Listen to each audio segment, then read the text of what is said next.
మరో బ్రేకింగ్ చూస్తున్నాం. ఢిల్లీ పేలుళ్ల ఘటనలో సంచలనాంశాలు ఒక్కొక్కటిగా వెలుగులోకి వస్తున్నాయి. పేలుళ్ల దాటికి ఉపయోగించిన మిలిటరీ గ్రేడ్ విస్ఫోటనం గురించి తెలిస్తే వణుకు పుడుతోంది. ఇక మొత్తంగా టీఎన్టీ, ఆర్డీఎక్స్, హెచ్ఎంఎక్స్, పిటాన్, C4 తరహాలోనే ఈ మిలిటరీ గ్రేడ్ విస్ఫోటనం పెను విధ్వంసం సృష్టిస్తోంది. సెకనుకు 8 నుంచి 9 కిలోమీటర్ల వేగంతో పేలుడు సంభవిస్తోంది. బాంబులు, మిసైళ్లు, కట్టడాల కూల్చివేతలు ఈ విస్ఫోటనాన్ని వినియోగిస్తారు. భారీ భవంతులను కూడా క్షణాల్లో కూల్చేసే సామర్థ్యం దీని సొంతం. సమీపంలో ఉండే ప్రజలు తునాతునకలైపోతారు. చూడటానికి కూడా ఏమీ మిగలనంతగా మసైపోతారు. గత ఏడాది అంతర్జాతీయంగా జరిగిన ఉగ్రదాడుల్లో 31% మిలిటరీ గ్రేడ్ విస్ఫోటనాల్ని వినియోగించారు. సైనికులు వాడే పేలుడు పదార్థాలు ఉగ్రవాదుల చేతుల్లోకి రావడం ఆందోళన కలిగిస్తోంది. ఎప్పుడు ఎక్కడ ఏ విధంగా విధ్వంసం సృష్టిస్తారో తెలియని పరిస్థితి. క్షణక్షణం అప్రమత్తంగా లేకపోతే అంతే అన్నట్టు సంకేతాలు వినిపిస్తున్నాయి. ఢిల్లీ పేలుడు ఘటనతో అంతా ఒక్కసారిగా ఉలిక్కిపడ్డారు.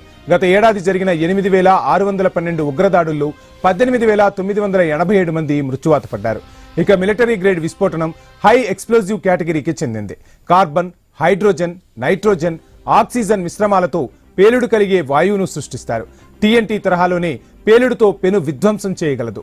పేలుడు పదార్థాల్లో టీఎన్టీ అత్యంత వినాశకారిగా చెప్పవచ్చు. బ్లాక్ మార్కెట్లో ఈ విస్ఫోటన పదార్థాలు విస్తృతంగా లభిస్తున్నాయి. 2019 నుంచి 2024 వరకు అమెరికాలో జరిగిన 100కు పైగా పేలుళ్లలో C4 RDX ని వినియోగించారు. 2019 నుంచి 2024 వరకు అమెరికాలో జరిగిన 100కు పైగా పేలుళ్లలో C4 RDX ను వినియోగించిన పరిస్థితి అయితే కనిపించింది. మిలిటరీ గ్రేడ్ విస్ఫోటనాన్ని సైలెంట్ కిల్లర్ గా చెబుతారు. భారత్లో గతేడాది 20కి పైగా C4 పేలుళ్లను NIA అడ్డుకుంది.